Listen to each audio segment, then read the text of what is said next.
panelists? Like that. Yes.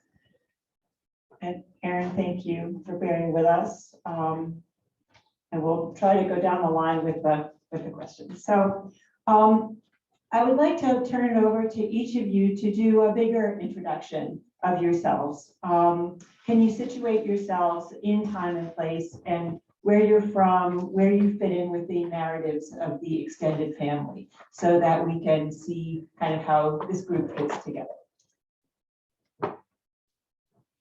Thank you, Sarah. And as she said, I'm Francis W. Scott Jr.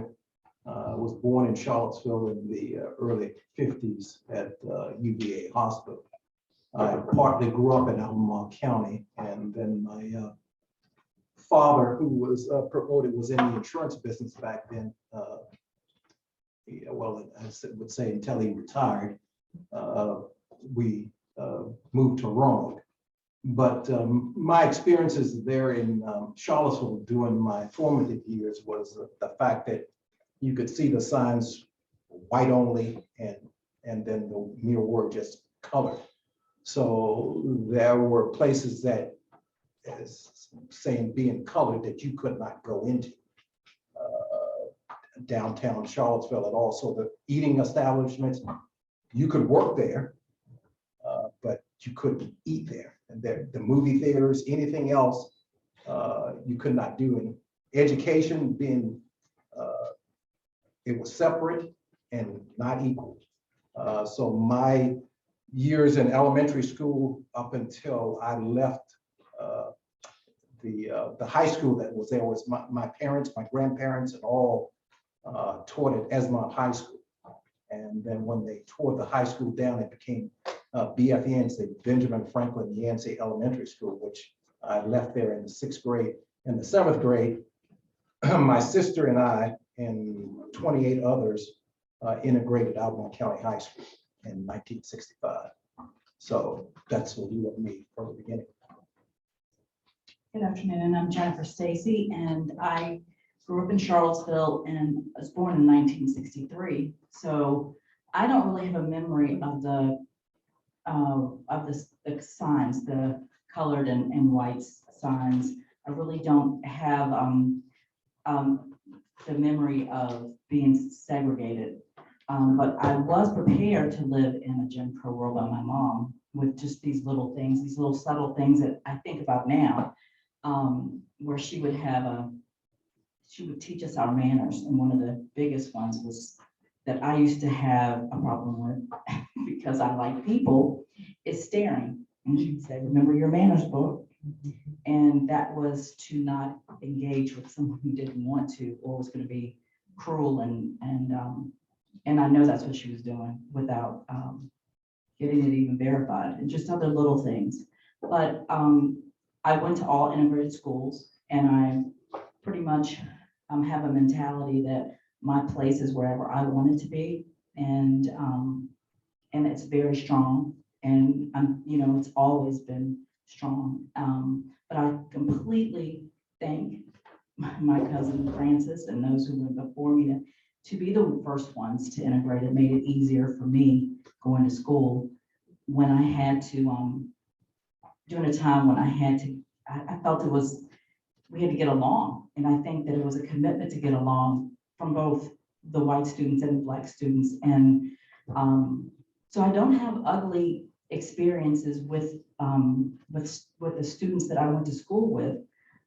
The one thing that is sad is that, full circle, being online, some of the same students I went to school with and had good relationships with, they have very interesting opinions that they share in regards to race that actually is shocking to me, and I've confronted before. So I just wanted to say that while we grew up in that atmosphere where we were working to get along with each other, I think sometimes there's permission that you give. And I think that our country was given permission to go to a time that I definitely didn't live through. And that's not my experience, but it's starting to be again. It's kind of sad. So I'm going to pass off on that. I just wanted to Hi, my name is George Monroe. Can you guys hear me? Oh, there we go. My name is George Monroe. I also was born and grew up in Charlottesville, Virginia, born in 1974. So very similar to my cousin Jennifer, I was raised up in a integrated school system. Maintain a lot of friendships to this day from grade school, both Black and white. Unique take as far as like civil rights and Jim Crow. I guess I'm probably one of the first generations to really kind of feel the impact of a new kind of phenomenon of facing America, which is mass incarceration. So kind of dealing with that. And then of course, on the tail end of things like redlining and equal access and things of that nature. So there's a number of things that we've already kind of touched on as far as, kind of growing up in the Jim Crow South. Then you start to get into, the 1970s kind of raising of neighborhoods within African-American communities, which then lead to mass incarceration and the war on drugs. And now you're talking about unequal access to a variety of societal resources under a different guise. So that's kind of my foray, I guess, into society at this point, being that I'll be turning 48 in April. So I'll turn it on to little cuz, Aaron Walker. Good afternoon, everyone. Yes, my name is Aaron Walker. I'm actually from Bowie, Maryland, PG County. I like to tell people, it sounds a bit cliche, but that I'm from the DMV, being as though I spent most of my life in Maryland, but I spent the bulk of my life in DC too, being as though I played Little League football in DC. I went to high school in DC, and I also went to college in DC. Being as though I just graduated from Howard University. And yes, my time is a bit different from my aunt, my cousins, being in a time where I really didn't experience like anything as such as like Jim Crow laws, but I would say like now in society, we're facing different things, like different problems that we're facing, such as police brutality and things like that. And as my cousin said, cousin George mentioned, just limited opportunities in society. But I really haven't experienced much like severe things growing up in my life, but things are kind of changing, and you see like just certain like racism things coming back, and it is getting a bit scary. But I think it really had no effect on me as of right now, so I'm grateful for that. But yes, my name is Aaron Walker. Thank you.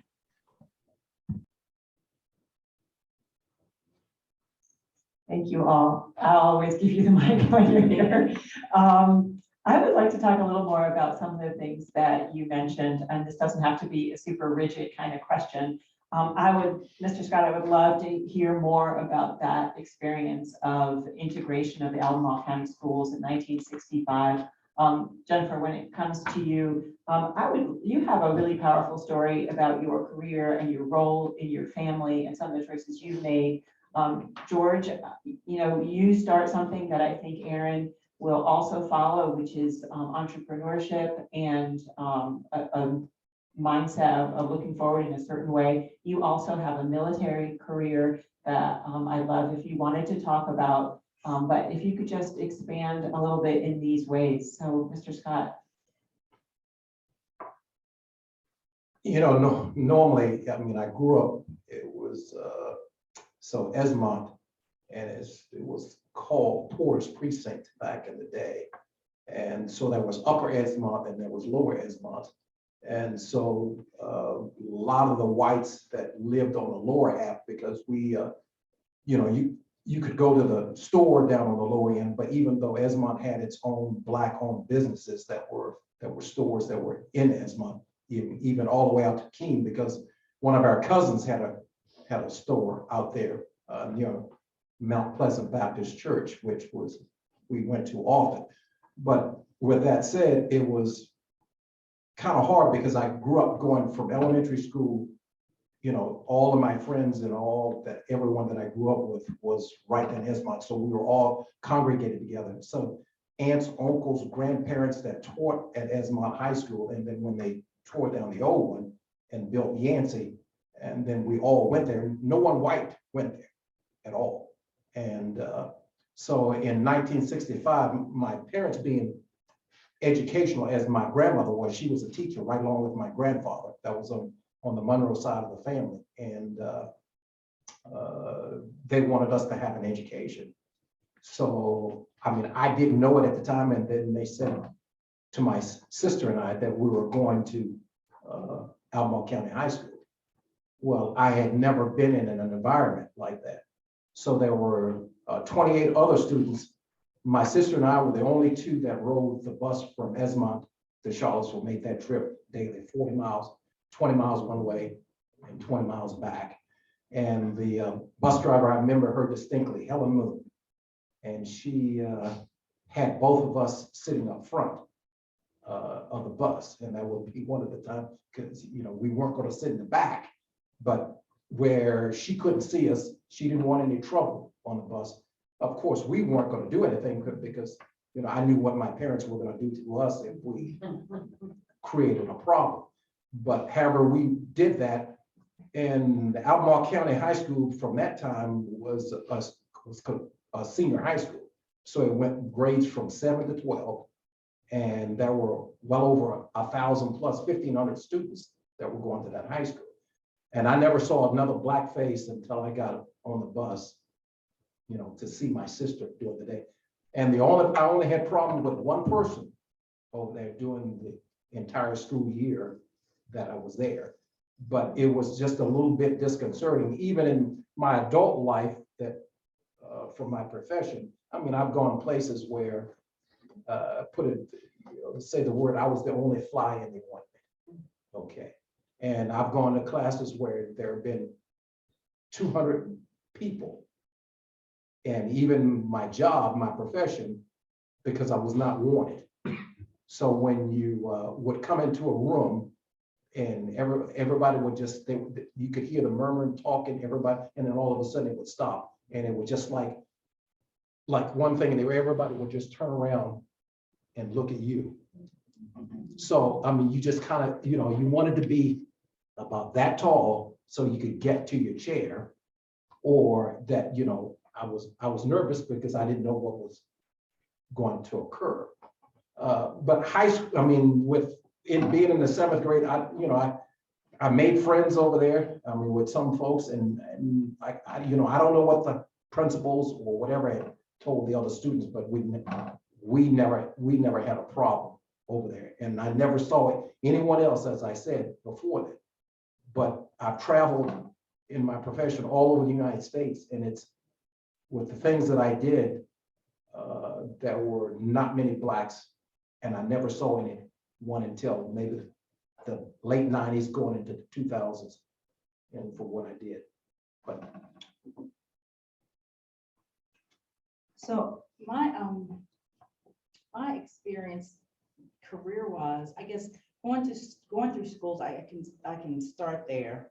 I am, you know, I remember having to learn about Virginia history and having to be one of the few blacks in the classroom learning about slavery in a detailed way, and the feelings that generated. And I also remember getting back to it was a big thing because classrooms combined, because we were learning Virginia history. So it was really this big ordeal made. And to be in there with 2 classrooms, experiencing it as a Black child, learning about my ancestors being slaves, I was feeling a sort of way during the class, and after. That was another time that I wanted to shrink. I remember that until I got back to my home classroom, and Madeline Jones, who was my 4th grade teacher, handed us our notebooks and said, open them up. And she started to teach us about everyone in class, about the contributions that Black people had made, Black Americans had made. And so I was simultaneously learning the things that we had contributed to America, while I was also learning about slavery. And that helped a lot. And I could go home and actually teach my what I learned to my mom, my grandmother, and the rest of my family. And that was a really important moment for me. I will never forget it. I'll never have an opportunity to tell her how much Mrs. Jones, how much I appreciated that and how much it helped me. And my experience with education in the family, my mom hated school. And my dad graduated high school. My grandparents went to school. They probably had 8th grade educations, I think. My grandfather, because he worked, and I've come from a family of blue collar workers, and that was my line. I saw my family work hard, and that's what I knew I needed to do. And but the one thing that I will say is I never really had this scripted plan to like go to college. I didn't have that dream. I had a best friend who forced me to do all the things, apply to college, do all the things that needed to be done. And then when it came time to go, I didn't go. But I started to work. And I've always been where I needed to be, if that makes sense. The one thing that I will say, I applied to work at UVA, and I did get a job there. That was my very first career type job. And I happened upon this job working for the psych department. And that led me to a lot of good people who wanted you to have good mental health. They wanted you to succeed, and they would share and share all of the things they learned. They would share. I had the opportunities that doctors and nurses had to go to classes or courses for professional development. They offered me the exact same thing. They wanted you to succeed, and the belief was that you could do anything, and with or without education. And they placed a tremendous amount of trust in me, and I worked hard. And then I worked for a small counseling agency that did the exact same thing. They just believed in professional development, and they believed in sharing what they knew and mentoring. And that led to work as a government contractor with the Navy. I worked at Georgetown University. So I've always been around, university settings. I've always been able to take courses and learn, and I always have taken advantage of it. But I've experienced the experiences in life and with mentors and colleagues. It shaped me as well into who I am, and that is black, white. It didn't matter. They were sharing, and I was a sponge.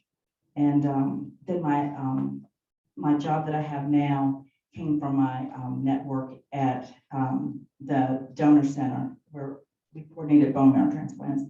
I was asked if I wanted to apply for a job at HHS, Health and Human Services, in the Office of the Secretary, the budget office, and I jumped on the opportunity. And without experience, I was lucky enough to have a boss who wanted a team that was more diverse, inclusive, and she wanted people to have different experiences. She didn't want people fresh out of college necessarily. She wanted people to work hard, think out the box, and bring something different. And in an office where it was traditionally white. So I know I'm taking up a lot of time, but I think that's important to share. The budget office it's a very difficult place to work. You have to know numbers and policy. And it had been traditionally white. And there are moments in that office where I feel my blackness more than I ever have anywhere else. And I will share this one thing about that job. President Biden has an executive order that is about advancing equity. And I work with this office they lead it. And however, they don't trust their business office, who has predominantly Black analysts and directors and such, and they have to rely on me, but they don't really want to trust me. So I have them going to my colleagues from time to time. And so I really just put my foot down and said, I'm your budget contact, and you need to start with me. And I confronted through the, through one of, a contact there in their business office. And I said, this is an equity issue. And this is about having a all black staff that you don't trust and a black analyst that you don't trust. And we have to do something about it. So there's still challenges, and we're in the middle of doing that now. And I'm gonna hand off because I have a lot of stories to share. So being that I was, like I said, born in pretty much the early 70s, I'm a son of a revolutionary.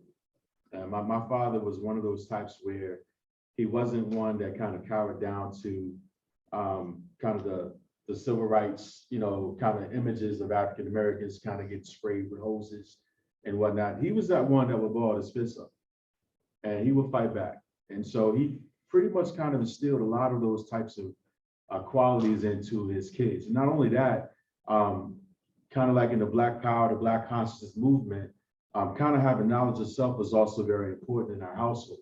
And so one of the earliest memories I have is my father purchasing a set of Black history books by Ebony, that was basically written or co-authored by Lerone Bennett Jr. And in that, you found very quickly that African American history didn't just start with 1619 and you got slaves on you. Those books went into Africa, it went into the different kings and queens of Africa, the different tribes, the different contributions to society. And think about that particular instance of having that type of information to shape your worldview.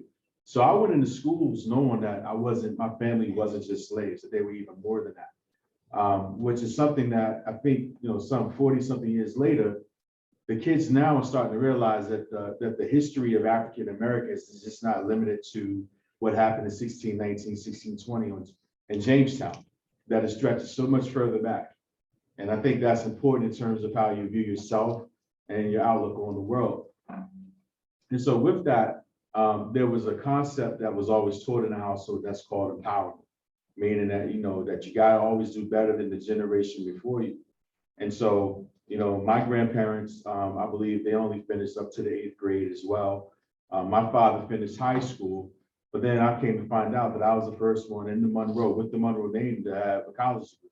I was the first one, okay? And so now, undoubtedly, I have kids, and the expectation is what? For them to go on to college and go even further than I did. I have a daughter, believe it or not, she's getting a master's degree from the University of Miami in classical music, and she graduates May the 13th. So we're making a trip down, right? So the goal being is to influence each subsequent generation to go a little bit further than what the previous generation did. And so my father was always, very clear, never have all of your eggs in one basket. Spread yourself out, create options for yourself. And so like, Sara said in the beginning, not only am I a professional, but I am an entrepreneur. I served 8 years in the Marine Corps, coming out with the rank of sergeant. And so the goal in life for me was to be able to position myself to go into any number of fields that I needed to in order to basically provide for the family. And that's pretty much what it's about. The hustle mentality that can go all the way back to our common ancestor. But when you think about that journey in per se, I've had allies, I've had advocates, and I've also had those that try to make life very difficult, both white and Black. And I want to say that again, both white and Black. There were certain things that took place during slavery, and we call it in the African American community the Willie Lynch, where it was commonplace for overseers and white slave owners to pit African Americans against one another, whether it be by skin color, or whether you worked in the fields or worked in the houses. And so unfortunately, that type of mentality is perpetuated even in society to this day, in this generation. Same thing along the lines of white nationalism and white supremacy. Anytime you see a situation where African Americans are trying to make movements, there's always that person or that group or that entity that's trying to limit that progress. And so it's really important, and I think this is one of the reasons why my father always said have options, is to be able to have the wherewithal to be able to navigate those pitfalls as they come about. I've seen it in corporate America. I've seen it in the military. The United States Marine Corps was the last branch of service to admit African Americans. And so it was harder for me to reach sergeant than some of my white counterparts who can make sergeant in 3 years. I made it in 6, right? So, but at the end of the day, those types of things create perseverance. And if you don't continue to call those types of disadvantages out, you can never solve them. And I think that's what makes the Highland group, you know, really powerful, is because we have an authentic approach as far as kind of saying, hey, this doesn't work for us. We need to fix it, right?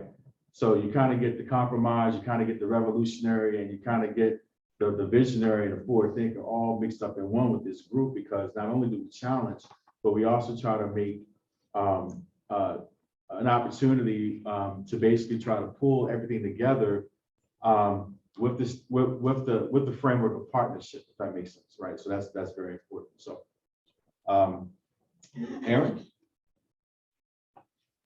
Yes, so I just want to start first from like my middle school days, like being as a kid. Like I would start from my experience in the classroom, like, and I'm gonna piggyback a little bit, but I just remember like when we was going over history in class, like it always just seemed like the teachers would go over like the negative history, like being as though like, okay, our ancestors were slaves, but I was the one that was always intrigued by when the teachers started talking about, okay, our ancestors from Africa that like my cousin said, that were kings and queens, and the ones that actually had an impact, and the ones that went against the grain and tried to make a change in the world.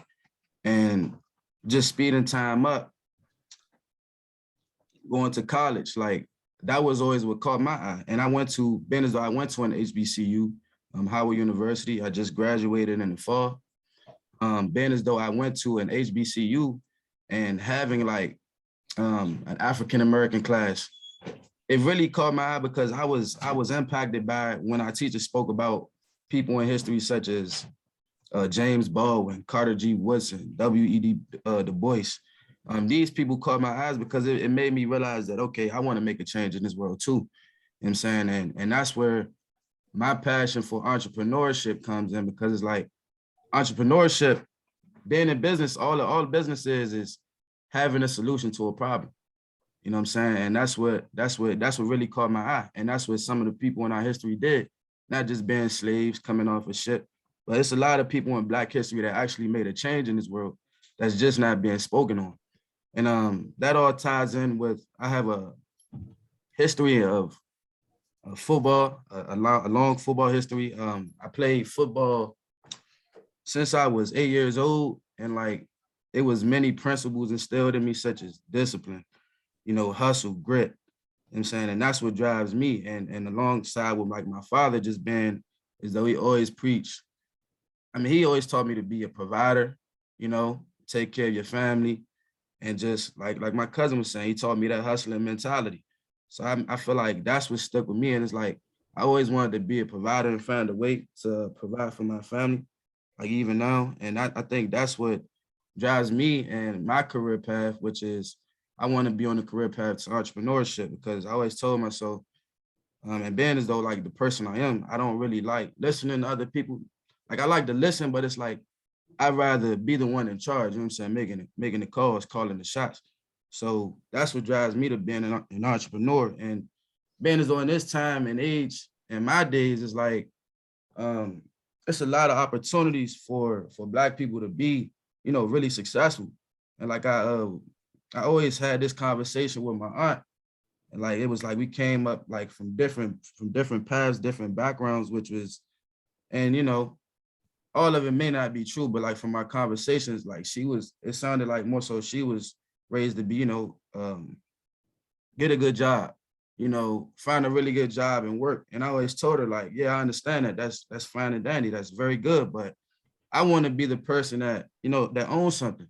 And it's like with the timing that's changing as far as like cryptos, NFTs, you know, real estate, you know, the stock market, like that gives Black people a lot of opportunities to really be successful in this world, in this world today.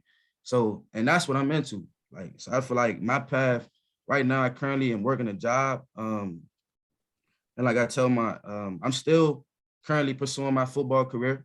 And like I said, the opportunity presents itself. I'm going to go all out with that. But I really want to just use that to like set myself up in life as far as with businesses.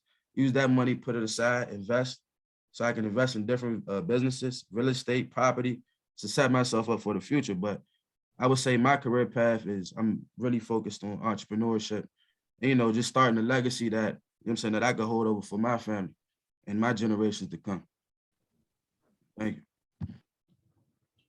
Thank you. I love seeing this diversity of perspective.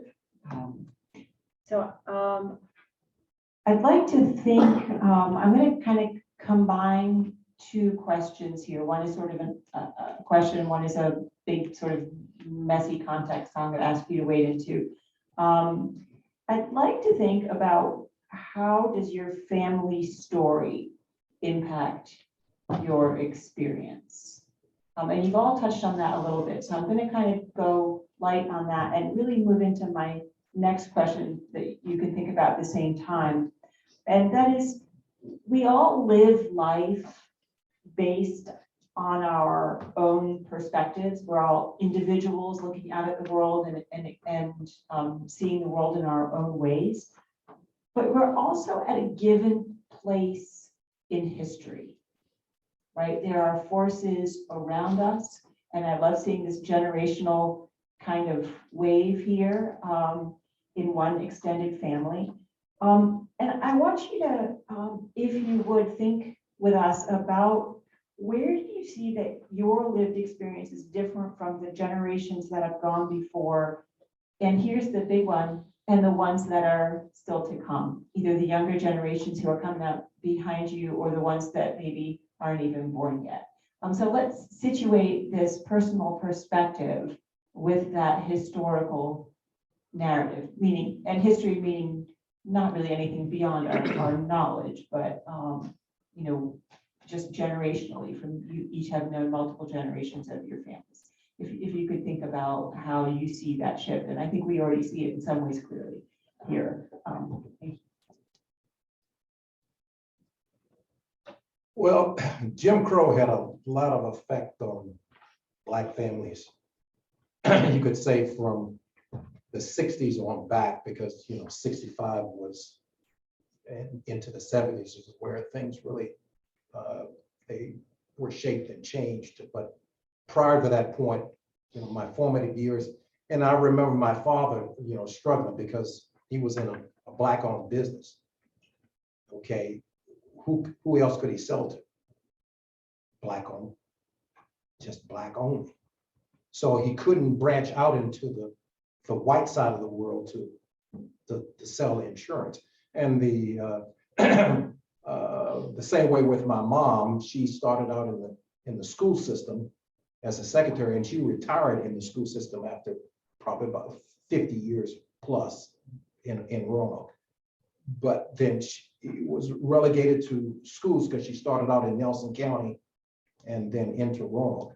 But it just, those factors, my parents, my grandparents, because my grandmother, my father's mother was a teacher. My father's father was a teacher. And education was a big part for them because my dad, my uncle, they went to Tuskegee. So they were big on that. And those things were instilled in me because hard work. My dad says, if I got a job, you kept the job. I wasn't going to hop over something else and go to because I thought the grass was greener on the other side. Well, even the young ones I found now that I've trained, taught, and all, they dropped the ball and because they thought the grass was greener, and then all of a sudden they came back because it wasn't what they thought it was on the outside. So the things that I looked at my professional wise is that it was tough for me from the beginning, but as Cousin George said from the beginning, perseverance. Okay, I had to write better. I had to do better than my counterparts because they weren't going to look at me, okay, otherwise. So gradually things changed and I worked in my profession for 48 years.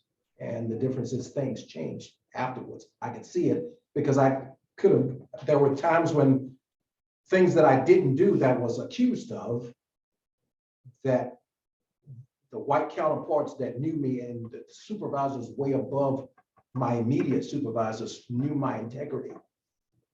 Okay, knew my integrity and fought for me where nothing occurred. So I survived the battle and I survived the war. So the difference is how you look at things, your perspective on how you look at things. There's a battle to fight. There's a war that continues on. You might win that particular battle, but the war is still there. So I just said the best thing that you do is do your level best in everything that you do. There's no shirking.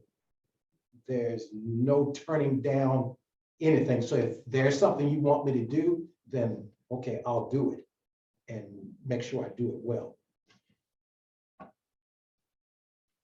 You know, I think that it's, I'm sitting here thinking, I know this has been a theme about Black men, but I have to say that my upbringing is obviously very specific to me as a Black woman.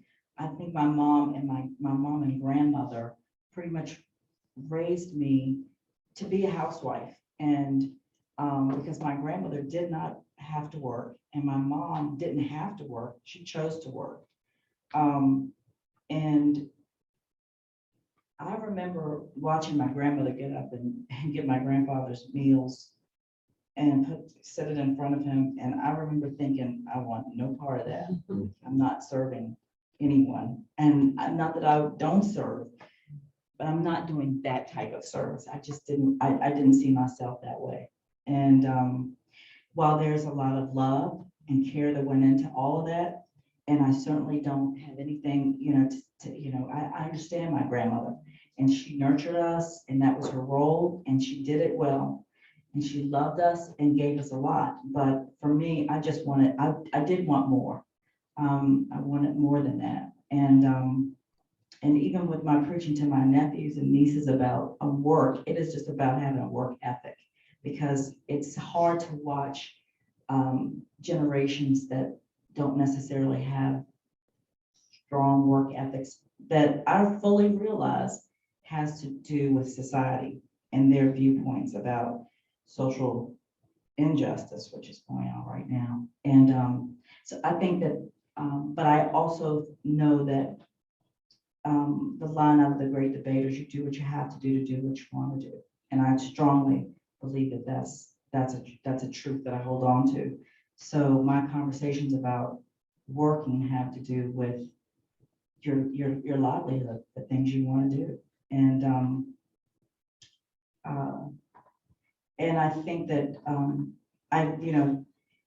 my mom, my grandmother, my mother ended up driving a school bus for 30 plus years and taking all of that love and nurturing and caring to her school bus, where she would have Christmas parties for her kids. She would cook for them.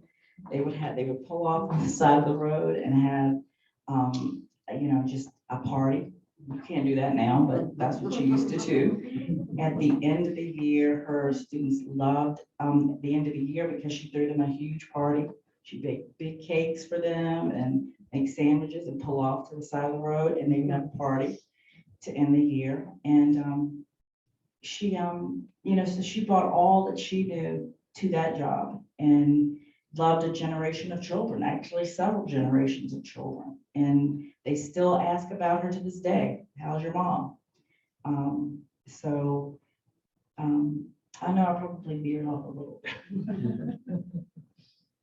All right, so I'm trying to remember the two parts of the question, like family history and how that plays in. Yeah, we're individuals living our individual perspectives, but we're also people living in waves of history. Yeah. Right. We're situated in these generations in these times. All right, so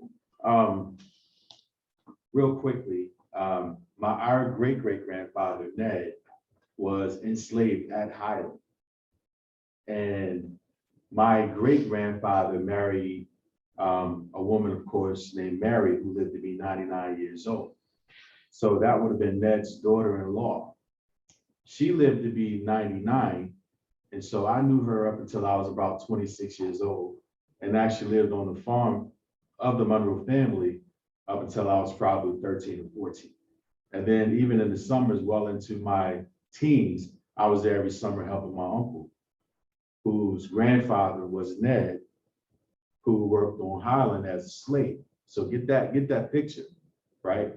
So that means that if you think about degrees of separation, like, my grandmother Mary, who I, was raised by, was a daughter-in-law to an enslaved person at Highland. Born in 1900, she had memories of Ned, and she had his son, who was raised by him. And then you have an African-American, grandson, born in 1974, who had that linkage to that history. So that was in everything that we did. You got up at 4 o'clock in the morning, you went to bed at sundown. You harvested your own food, you did your gardening, you went hunting, you got your food, you made your soaps, you made, you made all manner of things that made you self-sufficient on the farm that otherwise are pretty much non-existent today. And so when I think about my life now, like I have all the modern conveniences, I live on 10 acres, I have my little big mansion like everybody else, right? But guess what I have? I have a garden. I own beagles, 3/4 beagles. I deer hunt, I'm a sportsman, just like they did back then. But, being a child of the 70s, the 80s, and of course, coming into adulthood in the 90s, I mean, I still have a linkage to the old ways because I was raised up in it. And a lot of people, individuals in my generation don't have that luxury of having that sort of insight. And the funny thing is, Ned, our great-great-grandfather, passed away in 1914. But, he was still as large as life in that cabin that still exists today. They had a big old picture of him in the living room. And so when you walked in, let's tell you what type of picture it was. It didn't matter where you stood in that living room, he was looking at you. It's a And we- impressive picture too. Yeah, and I'm starting to look like him. as a matter of fact. You gotta work on it. Get the hair. You gotta look at it, right? But it was like, so that was always a linkage to the past. And so when you start to think about things like work ethic, I mean, I think both of my cousins here touched on it. The rule that I heard in my house, always heard it, do it right the first time, you don't have to do it again, right? Always be 2 steps ahead in order to get on an even playing field with your white counterparts, all right? The other one was trust, but verify. So you watch a person, make sure they are who they say they are before you start to, give anything of yourself as it relates to them, okay? I think these are common rules for African Americans in general. But for us, it was even more so important. And the other thing was maintaining the legacy. Like the Monroe name carries a lot of weight. And that is one thing that we do not play around with, right? The Monroe name, like our last name is our everything. Our word is our everything. And so when I look at my kids and I look at the future generations before them, unfortunately, some of the things that I had to go through as a child, learning these lessons will probably get me locked up now if I put that on my own kids, right? But my kids do know the importance of hard work. They know the importance of doing for self, being self-sustaining, loving and taking care of your family, and then of course, honoring the legacy and keeping your word. That's the most important things. And I'm teaching my daughters and I'm teaching my sons, even at this point in their lives, as they're kind of coming into their own. So. Got it, Aaron. Okay, of course I wasn't, brought up during any of my cousins or my aunt's time, but I think it's plenty of like takeaways that I have, coming from different generations. Starting with my nana. So my nana worked in a house and she took care of a family basically. And it's just, yeah, she did that, but it's like I look at that and I say, okay, what can I take away from this? And then of course she drove the bus for several years. But my takeaway from her experiences was she was genuine, and she always did good. And like I say in life, people will never forget that. So she took care of them, and she did good by people, and that was kind of her networking. And then I look at my grandfather on my father's side, and he had principles that he instilled in my father, which was like a hustler mentality, take care of your family by any means. Now, fast forward the time, I look at my mother's generation and my father's generation, and it kind of passed over to my mother. Speaking on my mother's behalf from my nana, she always taught me to do good by people, work, do good by people. And my father, he taught me to just, hustle, put your head down and grind. Now I fast forward that to me, and the principles that were instilled in me, like today, is just like my aunt and my cousin said, you do what you have to do, so you do what you want to do.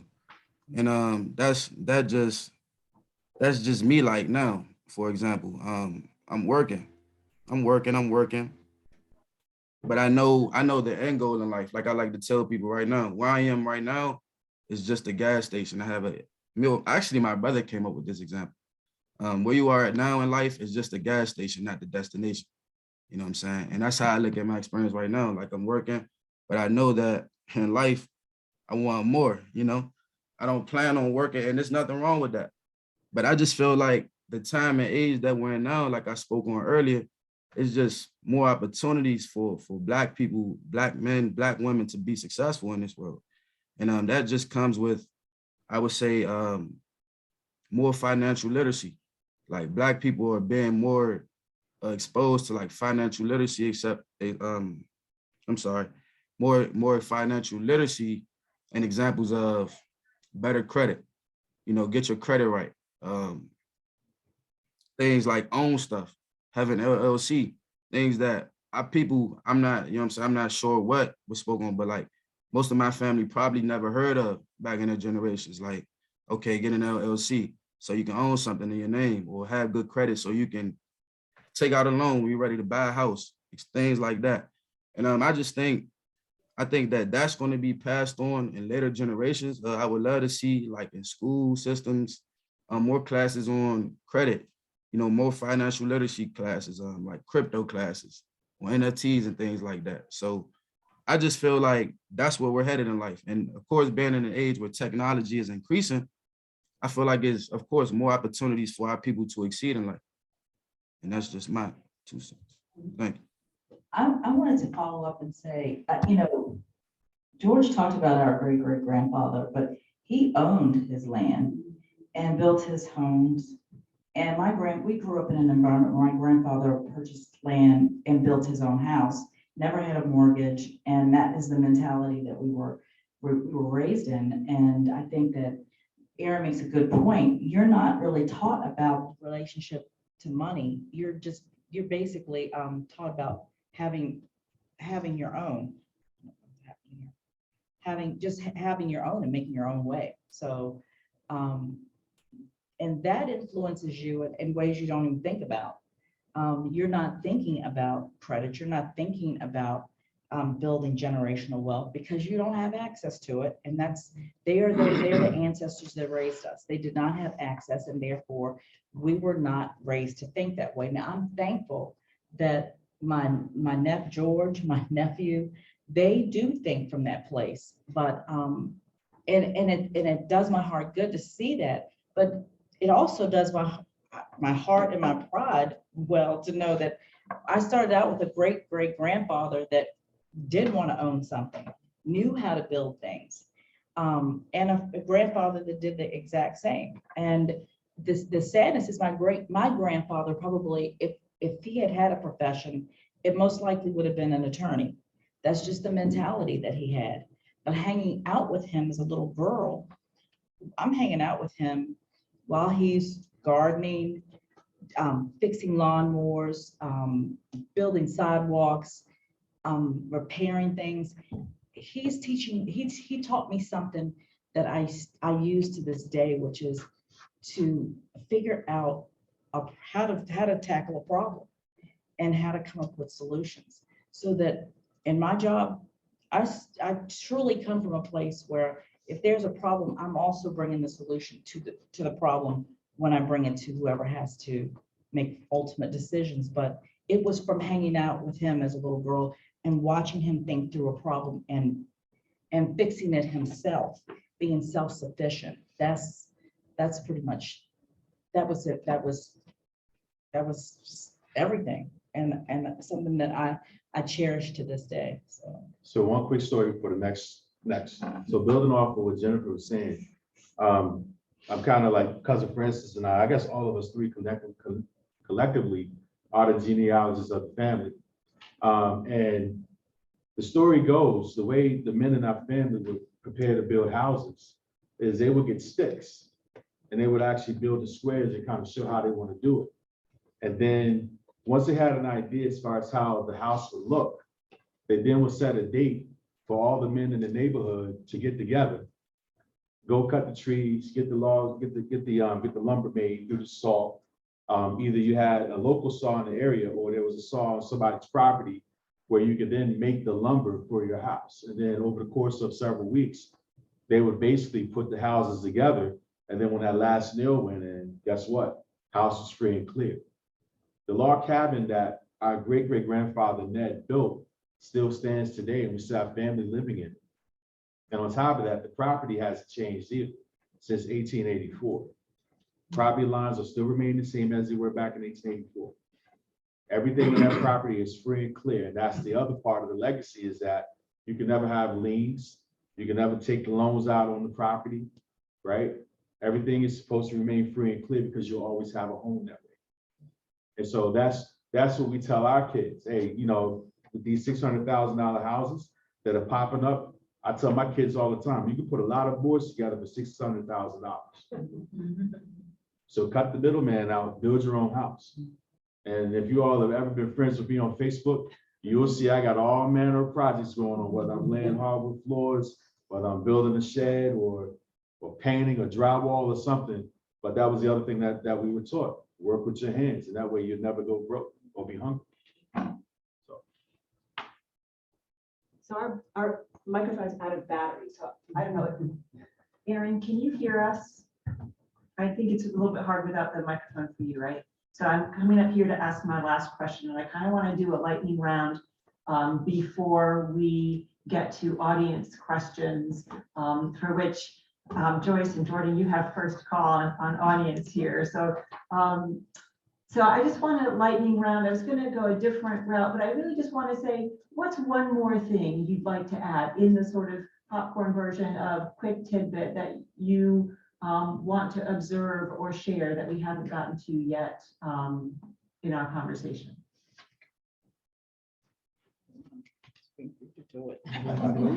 And you don't have to. I mean, it's okay. I think I said a lot. I think that, you know, the one thing that that I think has shaped me to be the person that I am, one other thing rather, is we were taught at a very early age that it's not about a person's skin color. I remember standing in front of our front door, and I don't know what I did to bring this discussion on, but it was a very stern discussion that my mother, she rarely stopped and like really just, you know, she could get into your stuff, but she was getting into my stuff, and she looked at me and she's like, no, there are good and bad white and black people. This is not about any one skin color being bad. This is about you deal with people as people. And that was instilled at a very early age, and one that is just valuable. It just is, because I've always taken that approach, and consequently have friends, a diverse group of friends that I wouldn't trade for the world. And also, whatever things that we have to do in this country to heal this country, it is going to take everyone to do it, not one group, everyone. That's kind of one thing that I'd like to leave. And I'll echo what Jennifer said, that my dad could talk to anybody because he was an insurance man. And I guess I took that up right along with him, because you know, is anybody I can talk to? I can, until you stab me in the back. Okay, that's when it changes. So the difference is as Jennifer said, you know, I've got a diverse a number of friends, and there is something you can learn from everyone, because there is always something out there that you've never seen, that you've never done. And I've learned from that, because even from childhood, from learning how to plant a garden, learning how to can, learning how I can cook. So the difference is, I know I can survive if something goes wrong.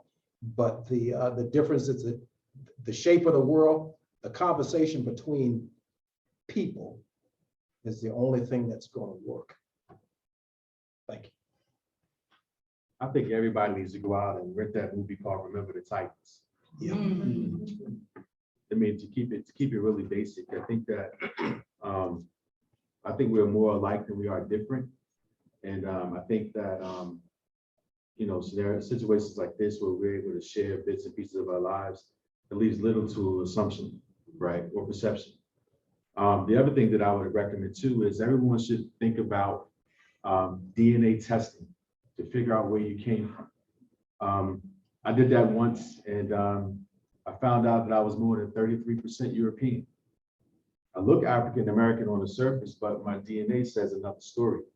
And so when you think about the fact that not only am I, you know, African from the southern Bantu region, right? I'm also 2% Norwegian. I'm 2% East Asian. 3% Scottish, and 20% English, Wales. So me personally, I'm kind of one of those where I want to take a look at what makes me up, and I want to learn more about those cultures. And so when I'm talking to someone who may have a largely Scottish background, it could be a trip that if I look 5 or 6 generations down the road, we might be cousins. Now think about what that conversation takes, how that looks like, you know what I'm saying? Where, you know, well, I might look like I got more melanin than you, you know, we share DNA. We're potentially cousins, right? I might have some cousins back there. I have 2% Asian ancestry somewhere, right? That's neat to me. So, you know, it's, I think it was the Philippines, as a matter of fact, and my wife happens to be Filipino. So, yeah, I was like, maybe I married my cousin, right? But see, that sparks conversation, right? It breaks down barriers, and I think it gives you an opportunity to learn more about one another versus kind of living off of assumptions or preconceived notions or biases. And before Sara gets to Aaron, I've done a genealogy probably for 20 years, and I did mine as well. And mine has basically about the same as George. I mean, I was surprised when the Norwegian came up. That was, but that and in fact that our great-great-great-grandmother was pure Cherokee always doesn't get passed down. So that is about 1%. But the rest of it between English, Wales, and all that are in my blood, I was quite surprised. But if you do yours, and there are people on my DNA sheet that I have no idea, I mean, white and black, I have no idea how you're connected. And for those of you that, and I've done a lot of genealogical studies for different families, black and white. And the white side, I mean, I've taken something back to England, Germany, 1300s. Okay, but me, okay, there's a stopping point. Okay, I can't do that because one thing that caused it was slavery.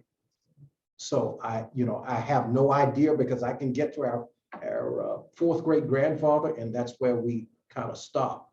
So it's between Highland, okay, the Monroe family was in Charlottesville and Loudoun County and in Westmoreland County. They were in Westmoreland a lot longer than they were here in Albemarle County. So the difference is me finding the rest of myself and my family and my cousins and all the extended family. It's going to be a difficult task because you can't do that. Thank you. Aaron? I don't have much to say, but just piggybacking off of what my aunt Jennifer said, it's never like a black or a white thing. It just comes down to like what's right or what's wrong, like what's good, what's bad, and just always knowing who you are. You know what I'm saying, having moral values such as like respect, integrity. You know what I'm saying, those take you a long way, and just always standing for something or just falling for anything. That's it. Thank you. All right, I'd love to open it. First, let me say thank you, as always.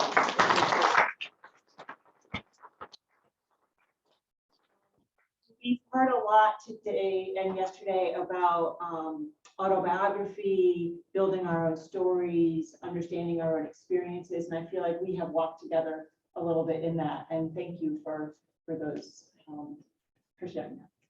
I'd love to open it up to your questions. But first, I would like to say, not to put you on the spot, but do you have anything, Joyce and Jordan, that you would like to say, members of the Highland Council, Highland Descendant community, anything you want to add? I don't have too many statements to add. I was sitting here listening to George Jr. and my son was kind of side-eyeing me because some of the lessons that he learned, some of the lessons that I'm teaching him. So I think it's just amazing to see how, you know, although we share a common ancestor, we still have some of the same lesson and mindsets that we're passing on to the next generation. Right, from a very different geographic path, right, where your family has been in Florida for many generations. I'm right? sorry, I forgot to mention. So I'm the descendant whose family migrated to Monroe, Florida. We were descended from Isham Nelson and the McGuires, who were originally slaves on Highland plantation. So I'm a native Floridian, but I am local to the Washington DC metro area, so about 2.5 hours from here. I live in Loudoun County, which is weird, right? So that's how I kind of fit into the. Right, so these families, the community was ruptured by sale in 1828, and the meeting, reuniting, didn't occur until 2019. So that's why it's kind of a thing that. No, it's a big thing, and it was powerful when we met Joyce for the first time. It was something that I can't even articulate it. It just, I really felt it in my body when we met. That and I would venture to say that there are probably not a lot of cases where you reconnect with an enslaved who was sold to a completely different geographical area, and then Different surveys. yeah, and reconnect. But it was a powerful experience, and it is wonderful having you on the council, you and your son. So. Further comments? No. Thank you. Thank you. Anyone else? Yes, sir. Thank you all for being here. This has been just an amazing conversation. Hearing your perspectives from 50s, 60s, 70s, and 90s, just the extraordinary viewpoints coming from a place, a family place. And what brought y'all here, us here today here, is y'all's relationship to Highland. But there's so many similar trajectories in your life and in your outlook that you've shared. Can you tie it back to where it started? I mean, the family lessons that y'all seem to have learned and been passing on, where did they start? Have y'all ever talked about who was the first one that just said, this is how you take care of yourself? Well, I think, you know, from my perspective is our families. So back in those days, you would say every family member knew one another. Okay. We communicate nowadays by telephone, okay, and Zoom and everything else. Back in the day, they didn't have anything. And I found that, I mean, postcards, letters, they knew when someone died because it would come from, I mean, New York, New Jersey, wherever they resided, to come back to the funeral. And when they had revival, as we would call, at the individual churches, homecoming, they would be back here, okay, and it was tremendous how the families gathered. So either by telegram, okay, postcards, letters, I mean, they wrote prolifically to gather. So everybody, the families were tight, because even if you looked at the genealogical records so if someone died, okay, mom, dad, or both, you could find 20-some people living in one house because they took care of one another.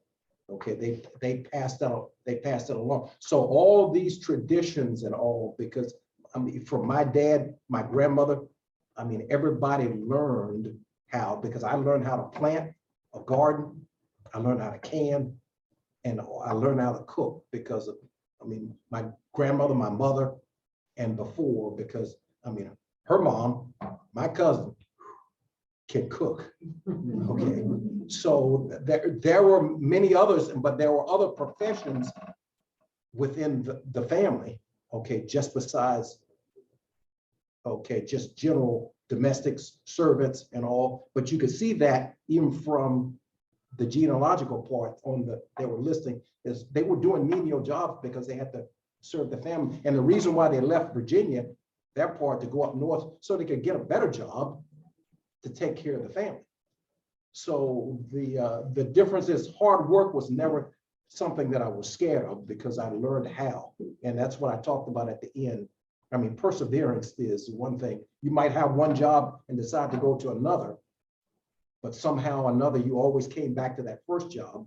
Okay, my dad said there was no quit in me, especially, and I know it's no quit in them. I think the thread is self-sufficiency. Yeah. And that comes from our great-great-grandfather, Ned, who purchased land as an ex-slave, purchased land, is still in the family. He has a will. His will reaches up from the grave to be very prescriptive about what you can and can't do with the land. And he said it never would be sold. Yeah. And so far, his word has stood. So that's probably a place that it starts, but I think our American story starts, that's where it starts for us. I mean, that we know about. I haven't done extensive, we grew up in the middle of Monticello, Highland, and Montpelier.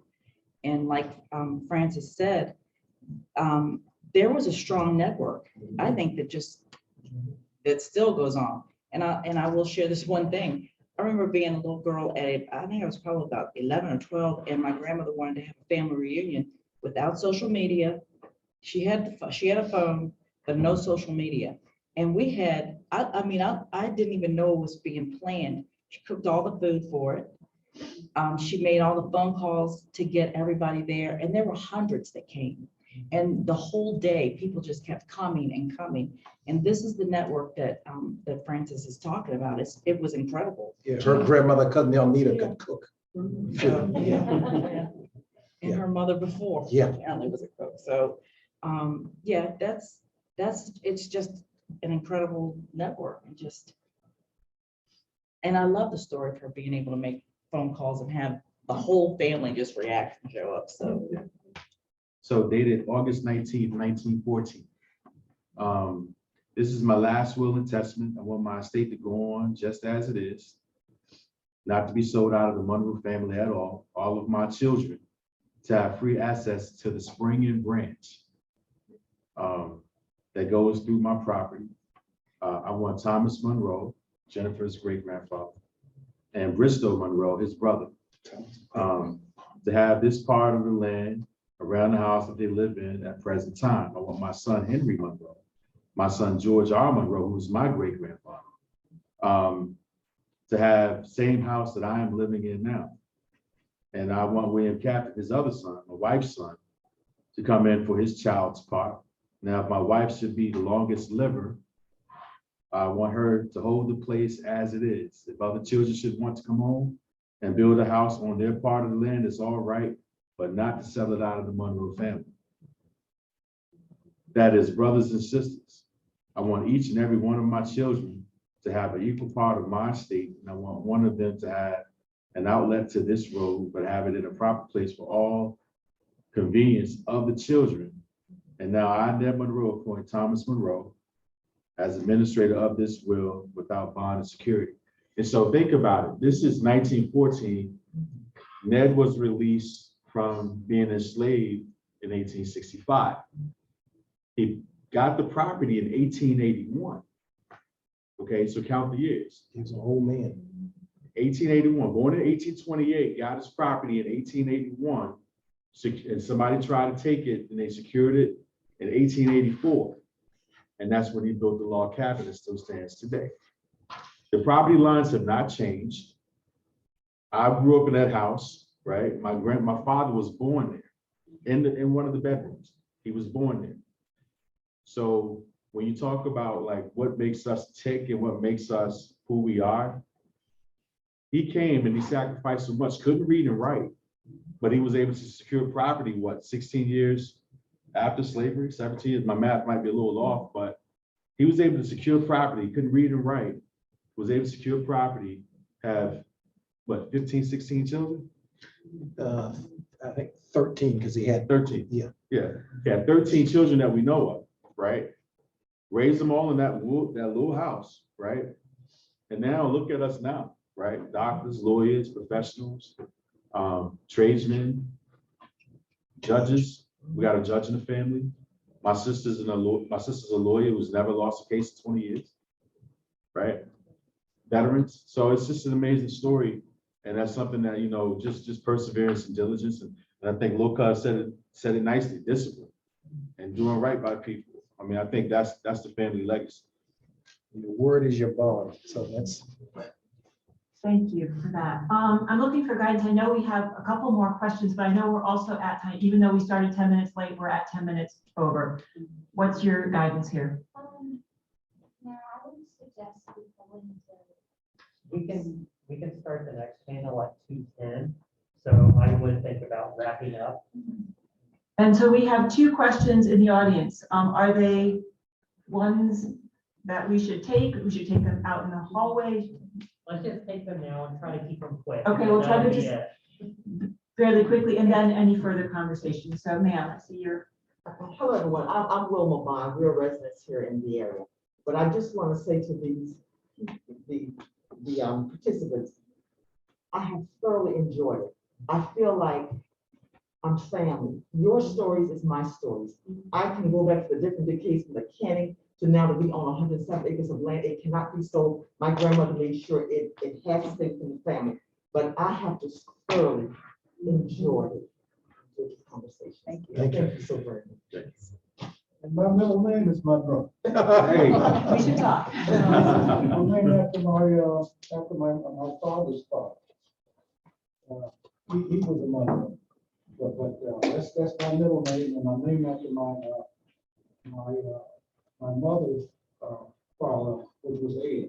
So I retained both my mother's father's name and my daddy's father's name. Yeah, those type of naming conventions were really critical in our research. There's probably 9 or 10 George Reeds in our family. In fact, my brother's name is George Reed, my oldest brother, so I'm named just alongside him. Well, it's one habit of the family is generational. They pass down. So, I mean, Henry, Thomas, Edward, they were passed down. William. So they were passed down over the generations, you know, even to now that the names are the same. All right. You good? Everyone? Yeah. So I was curious about the organization, your family organization. Are you all working on any type of broader exhibit or broader inclusion on the Highland property that's sort of similar to like what the piece of the Hemmings at Monticello or something, you know, something in that ilk of a deeper dive into your family on the property? Sara can speak to that. I mean, we're working diligently trying to. and Tell them more. Right, telling, as Jennifer says, and telling a more inclusive story. And there's another branch of our line that ties back to Monroe's. We're kin to, we're Hemmings too. So, you know, we're kind of all mixed up in there together. Yeah. And so the answer is absolutely yes, more at Highland and more to come. New exhibits now, but the deeper ones are in concept design phase at this moment. So please do visit, please do engage. Yeah, thank That's you. fantastic. Great. And I really hate to wrap up a very important conversation, and thank you again. And thank you for being such a good participating audience.